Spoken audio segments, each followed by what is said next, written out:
আসসালামু আলাইকুম। This is AB from ABC learning centre. তো কি অবস্থা সবার, কেমন আছো তোমরা? আশা করি সবাই ভালো আছো, চিল আছো।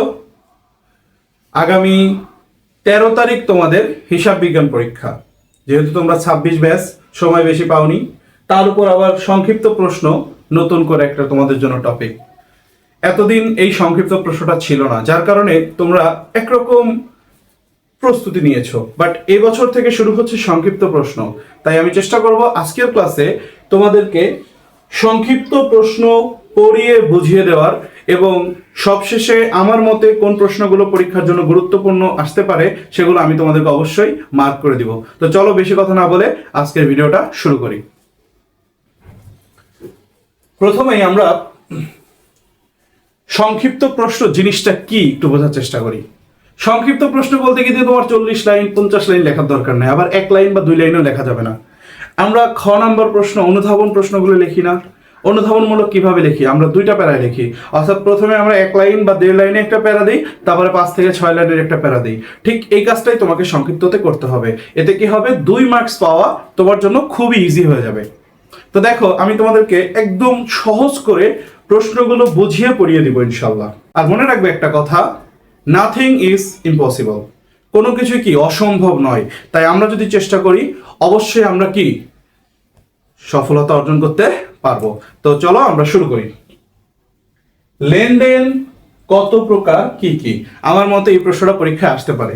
লেনদেন কত প্রকার কি কি? তো ভাইয়া, লেনদেন কত প্রকার জানার আগে লেনদেন জিনিসটা কি জানতে হবে।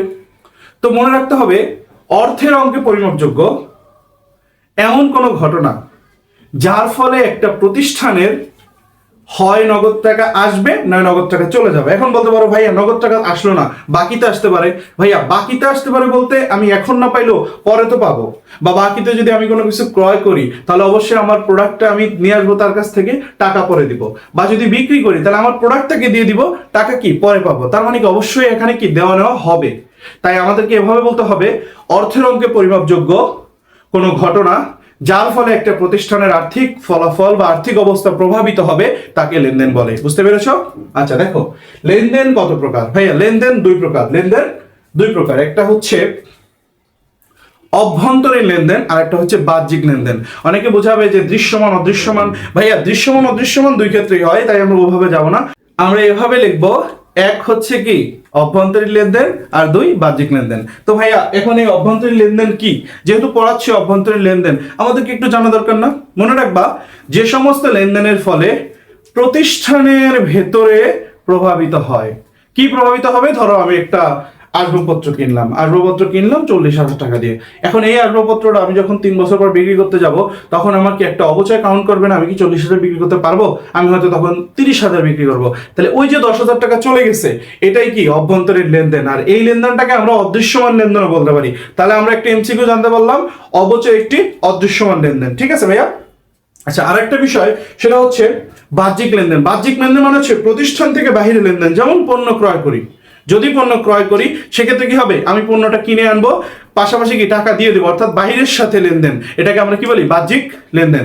তাহলে আমরা এটা বুঝতে পারছি। এবং বাহ্যিক লেনদেনটা অবশ্যই কি ভাইয়া দৃশ্যমান লেনদেন হয় বেশিরভাগ ক্ষেত্রে। বুঝতে পেরেছি? আচ্ছা চলো পরের প্রশ্ন, কারবারি বাট্টা বলতে কি বোঝায়? আচ্ছা, এই বিষয়টা আমরা সবাই না জানলেও আমরা সবাই একটা জিনিস জানি, ডিসকাউন্ট। আমরা ডিসকাউন্ট পেলে খুব খুশি হই না? একটা প্রোডাক্ট কিনতে যাবো, ডিসকাউন্ট পেলে তো আমরা বস্তা করে কিনি, কারণ আমরা সস্তা পেলে বস্তা করি। তাই আমাদেরকে এই অভ্যাস থেকে বেরিয়ে আসতে হবে, কারণ সবসময় কি সস্তার প্রোডাক্ট ভালো হয় না। তোমরা দেখো, কারবারি বাট্টা।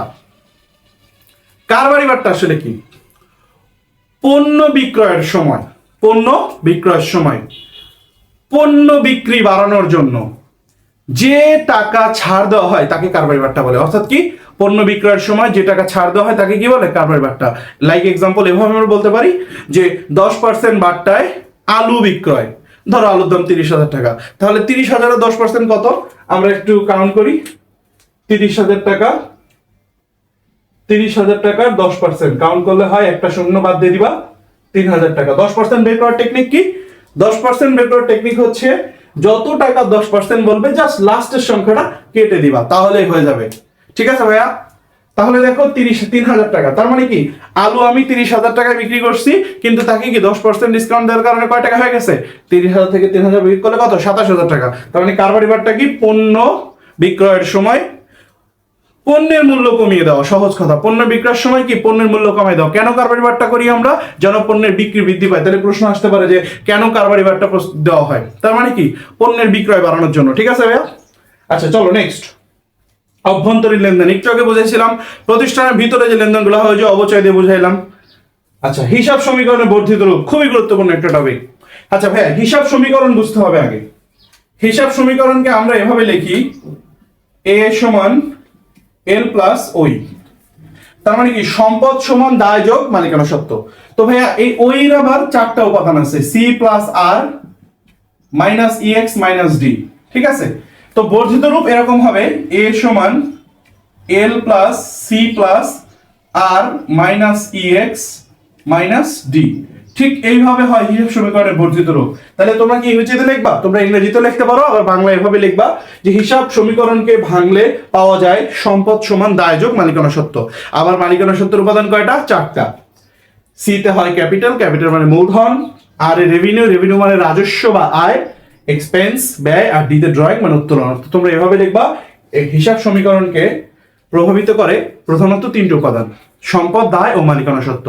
আবার মালিকানা সত্ত্বের উপাদান রয়েছে 4টি, সেটা কি মূলধন, আয়, ব্যয়, উত্তোলন। অর্থাৎ এই টোটাল জিনিসটা লিখে বলবা যে এটাই কি হিসাব সমীকরণের বর্ধিত রূপ। বুঝতে পেরেছো? আচ্ছা, তাহলে এই কয়েকটা 4টা প্রশ্ন যদি তোমরা পড়ো, আশা করি দ্বিতীয় অধ্যায় থেকে তোমাদের মোটামুটি একটা ভালো ধারণা আছে। আর একটা বিষয় আমি এখানে লিখিনি, এটা আমি একটু এখানে বলে দেই, সেটা হচ্ছে নমুনা ছক আসতে পারে। নমুনা ছক অর্থাৎ যে কোনো একটা বিষয়ের একটা নমুনা ছক করতে বলতে পারে। অর্থাৎ ধরো বললো যে একটা ক্যাশ মেমো নমুনা ছক প্রস্তুত করো, অথবা বলতে পারে একটা ভাউচারের নমুনা ছক প্রস্তুত করো। তো এই বিষয়গুলো তোমাদেরকে একটু ভালো করে দেখে যাবা। নমুনা ছক তোমাদের জন্য খুবই গুরুত্বপূর্ণ, এটাও আসতে পারে।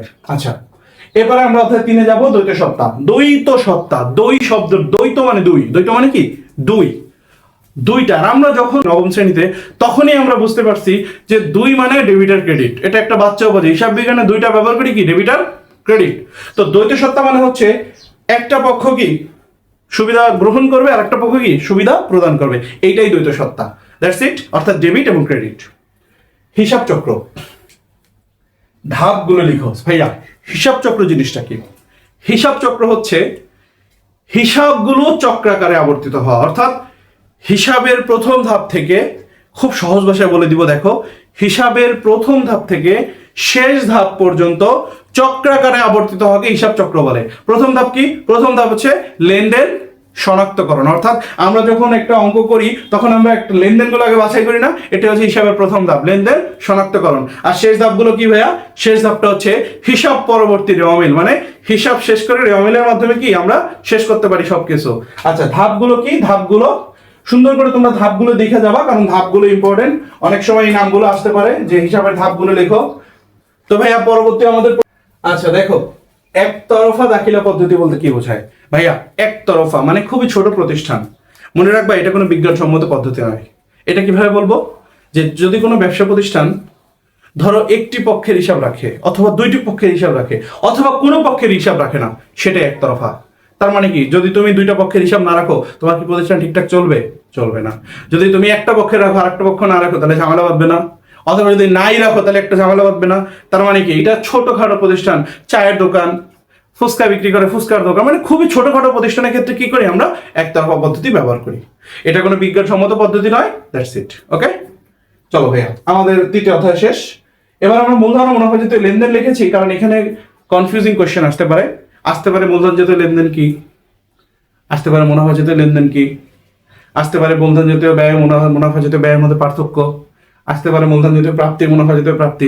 তাই আমি তোমাদেরকে সহজ ভাষায় বুঝিয়ে দিব মুনাফা ও মূলধন জাতীয় লেনদেন কি, আশা করি তোমরা বুঝতে পারবা।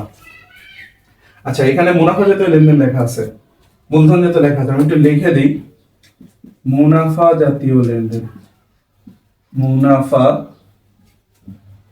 জাতীয় লেনদেন। দেখো ভাইয়া, আগে জানি মূলধন জাতীয় কি, যে ধরনের লেনদেনগুলো অনিয়মিত, টাকার অঙ্ক অনেক বেশি, স্থায়ী সম্পদের ক্ষেত্রে বেশিরভাগ ব্যবহৃত হয়। 3টা কথা মনে রাখবা, টাকার অঙ্ক বেশি, স্থায়ী সম্পদে ব্যবহৃত হয় এবং অনিয়মিত বা মাঝে মাঝে হয়, মানে হবে এরকম কিছু না, হতেও পারে আবার নাও হতে পারে, সেটাই মূলধন। আর মুনাফা কি? যেটা নিয়মিত, টাকার অঙ্ক ছোট এবং যে কোনো পণ্য ক্রয় বিক্রয়ের ক্ষেত্রে হয়। অর্থাৎ আমরা যদি বলি দেখো পণ্য বিক্রয়, এটা কি সামান্য একটা পণ্য প্রোডাক্ট, অর্থাৎ এটা কি মুনাফা, কারণ আমার ব্যবসা প্রতিষ্ঠান প্রতিদিনও বিক্রি হতে পারে। বাট যদি বলি আসবাবপত্র ক্রয় বিক্রয়, আসবাবপত্র মানে কি কাঠের তৈরি কোনো জিনিসপত্র, এটা কি আমরা প্রতিদিন কিনবো না, আবার এটা কি কম টাকা, এটা অনেক বেশি টাকা, আবার এটা একটা স্থায়ী সম্পদ। বুঝতে পেরেছি কথা? তার মানে স্থায়ী সম্পদ হবে, সাথে কি থাকবে, টাকার অঙ্ক বেশি থাকবে, আবার অনিয়মিত হবে। আচ্ছা, আরেকটা প্রশ্ন অনেক সময় এরকম আসবে, দেখবা পরীক্ষা আসে যে মেশিন ক্রয় 40,000 টাকা, সংস্থাপন ব্যয় 5,000 টাকা। এখন তুমি বলতে পারো ভাইয়া মেশিন ক্রয় তো বুঝলাম এটা স্থায়ী সম্পদ, কিনছে, টাকার অঙ্ক বেশি, অনেকদিন পর কিনে, দ্যাটস এ মূলধন। তাহলে ভাইয়া সংস্থাপন ব্যয়টা কেন আসবে মূলধন? এটা তো ভাইয়া কম টাকা। ভাইয়া মনে রাখবা, তুমি যদি মেশিনটা না কিনতা তাহলে কি ওই টাকাটা খরচ হইতো? সংস্থাপন ব্যয় কি? মেশিনটা স্থাপন করা, অর্থাৎ তুমি একটা এসি কিনলা, এসিটা তোমাকে কি স্থাপন করতে হবে, তো স্থাপন করার জন্য তোমার অবশ্যই কি টাকা খরচ করতে হবে না? তো যদি এসি না কিনতা তাহলে কি খরচটা হইতো? অবশ্যই না। এই কারণেই সবসময় সংস্থাপন ব্যয় কি হবে? মূলধন জাতীয় ব্যয়। আচ্ছা, আমি বুঝলাম। এরপর দেখো বিলম্বিত, এই বিলম্বিত নিয়ে আমাদের মনে অনেক প্রশ্ন আছে। বিশেষ করে আমরা যখন আমাদের স্যারদের জিজ্ঞেস করি, স্যাররা বলে বিলম্বিত মানে হচ্ছে এমন কিছু বলে যে আমরা আসলে বুঝি না, আর পরবর্তীতে প্রশ্ন করার সাহসও থাকে না। কিন্তু আশা করি আজকের এই ক্লাসের পরে তুমি আর কোনোদিন বিলম্বিত কি ভুলবাও না, আর কোনো স্যাররাও জিজ্ঞেস করা লাগবে না। চলো দেখি বিলম্বিত কি। ভাইয়া বিলম্বিত মানে হচ্ছে যে সমস্ত ব্যয় মুনাফা জাতীয়, যে সমস্ত ব্যয় মুনাফা জাতীয়, কিন্তু এই ব্যয়গুলোর সুবিধা 1 বছর না, তার পরবর্তী বছরগুলোতে পাওয়া যায়, তাকে বিলম্বিত মুনাফা জাতীয় ব্যয় বলে। অর্থাৎ মুনাফা জাতীয় ব্যয় কিন্তু কি শুধু 1 বছর না, তার পরের বছরগুলোতে পাওয়া যায়। যেমন দেখো ভাই, আমি তোমাকে বুঝাই বলি, যদি আমরা এরকম বলি যে নতুন পণ্যের গবেষণা ব্যয়, পরীক্ষা আসতে পারে নতুন পণ্যের গবেষণা ব্যয় কেন বিলম্বিত? দেখো ভাইয়া, একটা পণ্য গবেষণা করার জন্য আমি 30,000 টাকা খরচ করলাম, গবেষণা করলে কি ওই বছরই করে শেষ হয়ে যাবে? ওটার সুবিধা কি আমি পরবর্তী বছরগুলোতে পাবো না? কোভিড-19 করোনা ভাইরাসের টিকা আবিষ্কার করছে সেই কখন, আমরা কি এখন এটা সুবিধা পাই না? নতুন পণ্যের গবেষণা ব্যয়, অর্থাৎ আমি এখন কষ্ট করে পণ্যটা গবেষণা করব, দেন পরবর্তীতে কি হয়ে যাবে, আমি ওই পণ্যের সুবিধা ভোগ করবো বছরের পর বছর, এটাই কি নতুন পণ্য। আবার অনেক সময় বিলম্বিত বিজ্ঞাপন 5 বছরের জন্য বলা থাকে যে বিজ্ঞাপন খরচ 5 বছরের জন্য। কিভাবে? দেখো 1 বছরেরটা তো আমার অবশ্যই মুনাফা জাতীয় ব্যয়, এছাড়া 4 বছরের যেটা ওইটাই হবে কি ভাইয়া বিলম্বিত। বুঝতে পেরেছি? আচ্ছা, এরপর দেখো ভাইয়া অধ্যায় 6, জাবেদাকে হিসাবের প্রাথমিক বই বলা হয় কেন? এটা অনেক গুরুত্বপূর্ণ একটা প্রশ্ন ভাইয়া। জাবেদাকে প্রাথমিক বই বলা হয় কেন? ভাইয়া প্রথমে আমরা কি করি? লেনদেনটা শনাক্ত করি, তারপর লিপিবদ্ধ করি না? ওই লিপিবদ্ধটাই ভাইয়া জাবেদার মধ্যে করি। অর্থাৎ একটা লেনদেনকে প্রথমে জাবেদাতেই কি বিশ্লেষণ করা হয়, পরবর্তীতে জাবেদা থেকে আমরা খতিয়ানে নেই। এই জন্যই জাবেদাকে প্রাথমিক বই বলা হয়। প্রাথমিক মানে একদম প্রথমে। ওকে ভাইয়া? এবার দেখো সমন্বয় জাবেদা বলতে কি বোঝায়? এটা একটা খুবই সহজ প্রশ্ন। সমন্বয় জাবেদা আসলে কি ভাইয়া? আমরা যখন আর্থিক বিবরণী প্রস্তুত করি না, আর্থিক বিবরণী প্রস্তুত করার সময় দেখবা বকেয়া আয়, অগ্রিম খরচ, বিলম্বিত বিজ্ঞাপন, অবচয়, এইগুলো থাকে না ভাইয়া? তো এইগুলোর জন্যই আমরা বিশেষ করে সমন্বয় জাবেদা প্রস্তুত করি, এবং যখন এইগুলো কমপ্লিট হয়ে যায় তখন কি সমন্বয় জাবেদার মাধ্যমে আমরা আর্থিক অবস্থার বিবরণীটা কি শেষ করি। ডেবিট নোট কখন প্রস্তুত করা হয়? খুবই গুরুত্বপূর্ণ প্রশ্ন ভাইয়া। ডেবিট নোট কি? ডেবিট নোটটা হচ্ছে ক্রয়কৃত পণ্য যখন ফেরত পাঠানো হয়। অর্থাৎ ধরো ভাই এরকম বলতে পারি, এই ডেবিট নোট প্রস্তুত করে কে জানো? ক্রেতা। অর্থাৎ ধরো এটা আসতে পারে ভাই এমসিকিউতে যে কে ডেবিট নোট প্রস্তুত করে? ক্রেতা প্রস্তুত করে। কিভাবে? দেখো ধরো একটা পণ্য আমরা কিনে আনলাম, কিনে আনার ফলে কি দোকানদার আমাদেরকে একটা কি দিয়ে দিছে বলো তো? চালান কপি দিয়ে দিছে। তো এই প্রোডাক্টের মধ্যে কিছু জিনিস নষ্ট থাকতে পারে, সেটা আমি যখন ফেরত দিব, ফেরত দেওয়ার সময় আমি যে নোটটা লিখে তারে পাঠাবো, এইটাই ডেবিট নোট। তাহলে কখন প্রস্তুত করে? কোনো পণ্য কিনে আনলাম, ধরো আমি 500 শাড়ি কিনে আনলাম, 500 শাড়ির মধ্যে 30টা শাড়ি ছেঁড়া ছিল, ছেঁড়া শাড়ি কি আমি রাখবো? অবশ্যই না। তো ওই ছেঁড়া শাড়িটা আমি কি করছি? ছেঁড়া শাড়িটা আমি দোকানে পাঠাইছি এবং একটা নোট লিখে দিছি, সেটাই ভাইয়া ডেবিট নোট। আর ডেবিট নোট যখন কথা আসে তখন কি ক্রেডিট নোটে কথাটা আসবে না? তো ক্রেডিট নোটটা কি শোনো, যখন আমি শাড়িটা পাঠাবো তখন দোকানদার যখন ওটা পাইছে কিনা ওটা বুঝে পাইছে জানানোর জন্য আমাকে যে লেটারটা লেখে বা যে নোটটা পাঠায়, ওইটাই ক্রেডিট নোট। এরপর আসো ভাইয়া অধ্যায় 7, খতিয়ানকে হিসাবের পাকা বই বলা হয় কেন বা রাজা বলা হয় কেন? একই কথা ভাইয়া, খতিয়ান ছাড়া কোনো কিছু সম্ভব না, সহজ কথা।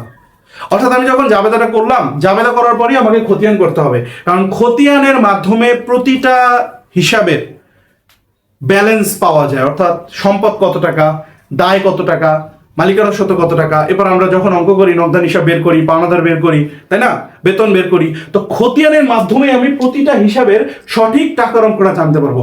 এজন্যই খতিয়ানকে হিসাবে পাকা বা রাজা বলা হয়, কারণ এটা ছাড়া সম্ভব নয়। হিসাবের জেড টানা বা ব্যালেন্সিং বলতে কি বুঝো ভাইয়া? আমরা জেড বলতে কোনটা বুঝি? ওই যে দুইটা দাগ, যেটার কারণে আমরা স্যারের কাছে কত মাইর খাই, এই অঙ্কের শেষে দুটো দাগ না দেওয়ার কারণে পরীক্ষায় নাম্বার কাটা যায়। এটা একটু মাথায় রাখবা। হিসাবের জেড টানা বা ব্যালেন্সিং কি?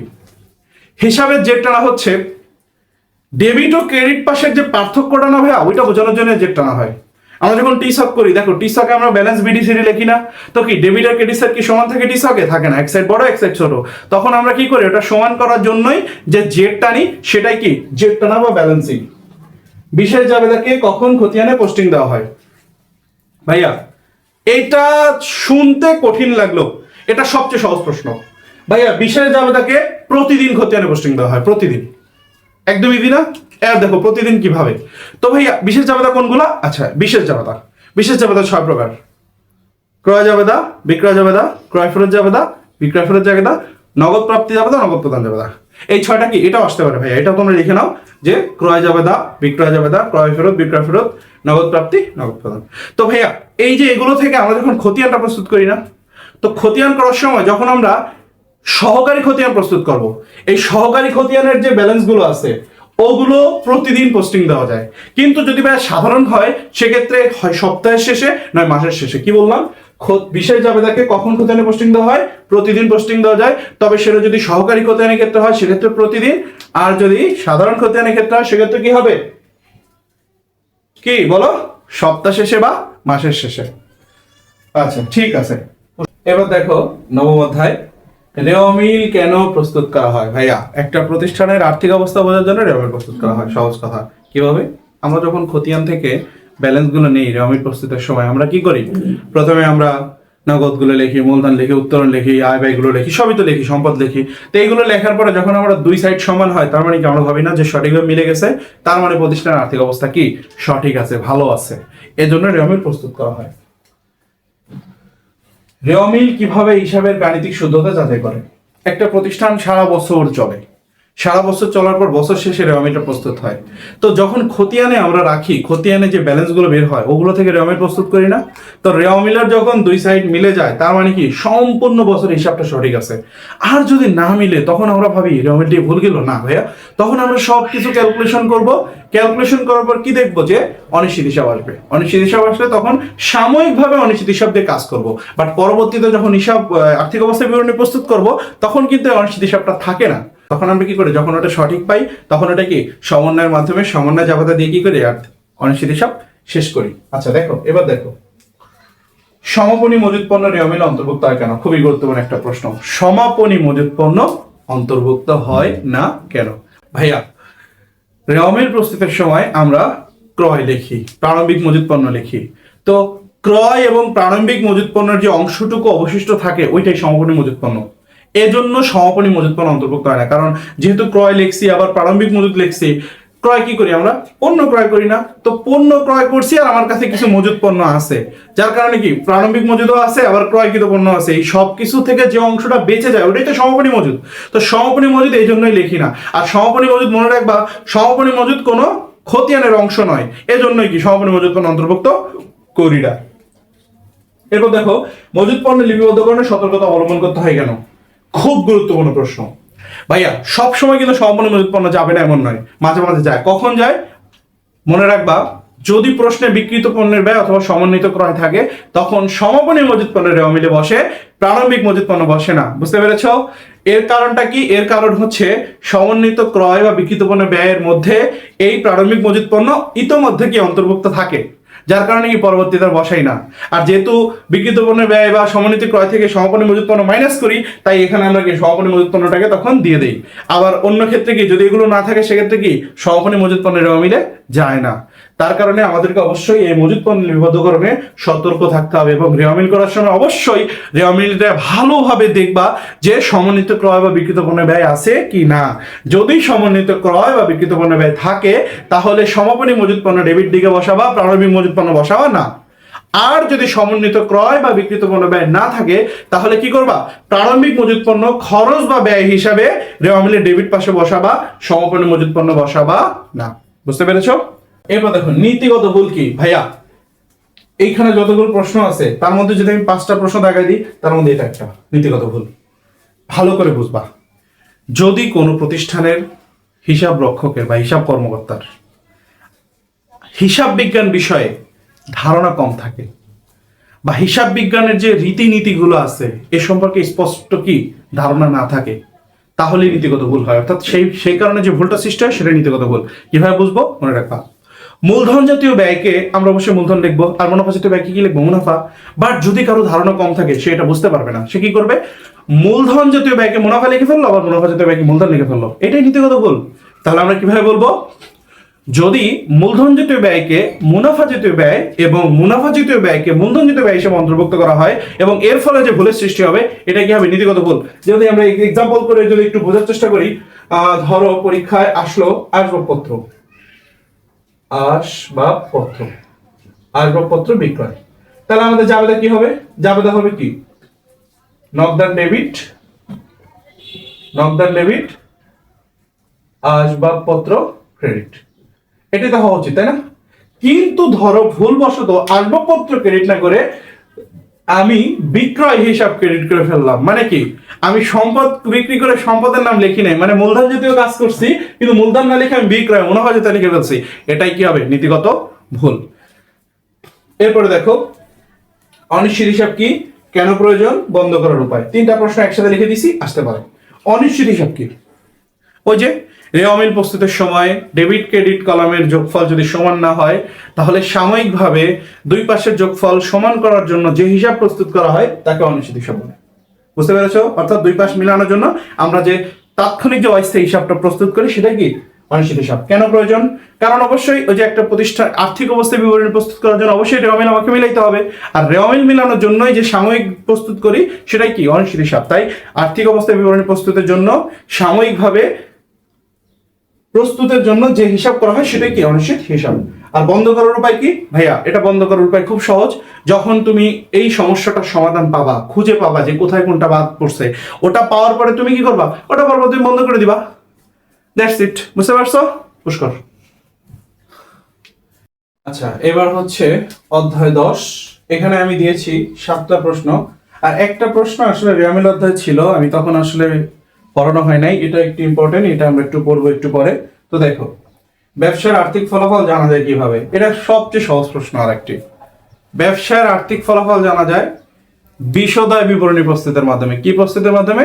বিশদায় বিবরণী। ওখানে আমি মোট মুনাফা জানতে পারবো, নিট মুনাফা জানতে পারবো, পরিচালন মুনাফা জানতে পারবো। ঠিক আছে?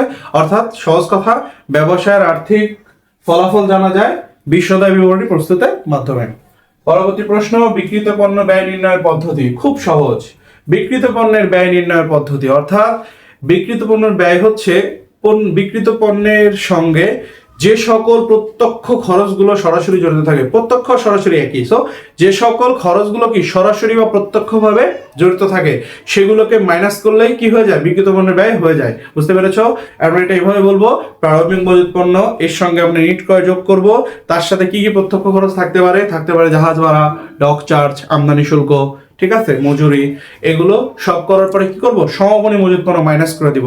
তাহলে বেরো যাবে কি? আমাদের সেই কাঙ্ক্ষিত বিক্রিত পণ্যের ব্যয়। আচ্ছা, এরপর দেখো ভাইয়া, অবচয় কাকে বলে? তো অবচয় কাকে বলে? একটা স্থায়ী সম্পদ যখন আমরা ব্যবহার করি, যেমন একটা মোবাইল ফোন, একটা কম্পিউটার, একটা আলমারি, এটা কি ক্ষয়প্রাপ্ত হয় না? এটা দেখা যায় না যে ভেঙে গেছে, কিন্তু ক্ষয়প্রাপ্ত হয় না? তো ক্ষয়প্রাপ্ত হইলে কি আমরা বিক্রির সময় সেই টাকাটা পাই? তো ক্ষয়প্রাপ্ত হওয়া এটাকে আমরা হিসাব বিজ্ঞানের ভাষায় অবচয় বলি। কি বলি? অবচয়। অর্থাৎ একটা স্থায়ী সম্পদ ক্রয় করার পর থেকে দীর্ঘদিন ব্যবহার করার ফলে যে আর্থিক মূল্য হ্রাস পায় সেটা হিসাব বিজ্ঞানের ভাষা কি? অবচয়। তো এইটাই হচ্ছে কি? অবচয়। আর অবচয়টা অবশ্যই স্থায়ী সম্পদের ক্ষেত্রে কাজে লাগে। এরপর ভাইয়া, কুঋণ ও কুঋণ সঞ্চিতির ধারণা। কুঋণ ও কুঋণ সঞ্চিতি, আমরা কি সবসময় নগদে লেনদেন করি? অবশ্যই না, বাকিতেও করি, তাই না? তো যখন বাকিতে লেনদেন করি তখন কি তার আমি দেনাদারের কাছে কিছু টাকা পাবো। তো দেনাদারের কাছ থেকে কিছু টাকা আমি পাওয়ার কথা, ধরো 20,000 টাকা পাওয়ার কথা, বাট আমি ভাবতেছি 20,000 পাবো না, আমি 15,000 পাবো। এই যে মনে মনে ভাবতেছি, অর্থাৎ 5,000 টাকা পাবো না, এই 5,000 টাকাই হচ্ছে কুরিন, অর্থাৎ দেনাদারের যে অংশটুকু আদায় হবে না এটাই কি হবে কুরিন। আর কুরিন সঞ্চিতি কি, ওই যে আমি মনে করছিলাম যে পাবো না বাট পরবর্তীতে পাইলাম কিছু, সেই যে অতিরিক্ত যেটা পাইলাম ওটাই হচ্ছে কি কুরিন সঞ্চিতি। কুরিন কি করবো আমরা, কুরিন আমরা অবশ্যই বিশদায় বিবরণীতে ব্যয় হিসাবে দেখাবো। আর কুরিন সঞ্চিতি মনে রাখবো ভাইয়া, যখন নিট দেনাদার বের করতে হয় আমাদের, নিট দেনাদার বের করার সময় এই কুরিন সঞ্চিতিটা কি দেনাদারের পরিমাণকে কমিয়ে দেয়, কারণ টাকাটা পাওয়ার কি সম্ভাবনা কমে গেছে আমার, ঠিক আছে। এরপর দেখো ব্যবসার সত্তা নীতি। সত্তা, সত্তা ব্যক্তি সত্তা মানে ব্যক্তির কি আলাদা সত্তা আছে, কি গুণ আছে। তো ব্যবসা সত্তা মানে হচ্ছে ব্যবসা এবং মালিককে আলাদা রাখা, অর্থাৎ ব্যবসার কোনো কাজ মালিকের নামে হবে না, আবার মালিকের কোনো কিছু যদি ব্যবসায় দেয় সেটা কি মালিক মূলধন হিসেবে দিবে, আর ব্যবসা সেটাকে কি ঋণ হিসেবে নিবে, অর্থাৎ মালিককে কি মূলধন ফেরত দিতে হবে না। অর্থাৎ সহজ কথা হচ্ছে ব্যবসা সত্তা নীতি মানে হচ্ছে ব্যবসা এবং মালিককে কি আলাদা রাখা সম্পূর্ণ, ঠিক আছে। আচ্ছা, এরপর হচ্ছে রক্ষণশীলতা নীতি। ভাইয়া রক্ষণশীলতা মানে হচ্ছে আয় নির্ণয় রক্ষণ থাকতে হবে, আয় নির্ণয়, অর্থাৎ মনে রাখবা একটা প্রতিষ্ঠান রক্ষণশীলতা নীতি অনুযায়ী তার মুনাফা বা আয়কে কম দেখানোর চেষ্টা করে। কেন? কারণ দেখো প্রতিষ্ঠান যে টাকাটা লাভ করে ওই টাকার উপর কি সরকারকে একটা ভ্যাট দিতে হয় না, ট্যাক্স দিতে হয় না। এই জন্য প্রতিষ্ঠান কি করে, চিন্তা ভাবনা করে এমন ভাবে বিবরণটা তৈরি করে যেন আয় কম দেখানো হয়। তো এই নীতি অনুযায়ী আমরা কি করব, আয়কে কম দেখানোর চেষ্টা করব।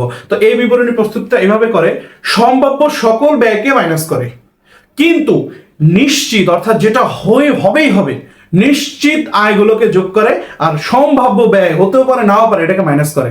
এভাবে কি আয়টাকে যত কম পারে দেখায়, ঠিক আছে। আচ্ছা, দায় এবং সম্পদ। দায় কি, দায় হচ্ছে আমি কারোর কাছ থেকে কি কিছু একটা আনছি সেটা তাকে ফেরত দিতে হবে, আর সম্পদ কি আমার, এটার প্রতি কারো কোনো হক নাই, আমার জিনিস আমার সবকিছু, এটাই সম্পদ। তো এখানে প্রশ্ন হতে পারে কি দায়, অর্থাৎ এখানে আসতে পারে স্বল্পমেয়াদী দায় দীর্ঘমেয়াদী দায়ের পার্থক্য, সম্পদ আসতে পারে চলতি সম্পদ স্থায়ী সম্পদের পার্থক্য। তো এই বিষয়গুলো যদি তোমরা একটু ভালো করে মনোযোগ সহকারে পড়ো আশা করি তোমরা সবকিছু বুঝতে পারবা। তো চলো একটা কথা যেটা প্রথমে বলছিলাম সেটা হচ্ছে রেওয়ামিল অধ্যায়ে একটা প্রশ্ন বোঝানো হয় না, এটা একটু বুঝাই। রেওয়ামিল কোনো হিসাবের অংশ নয়, ব্যাখ্যা করো।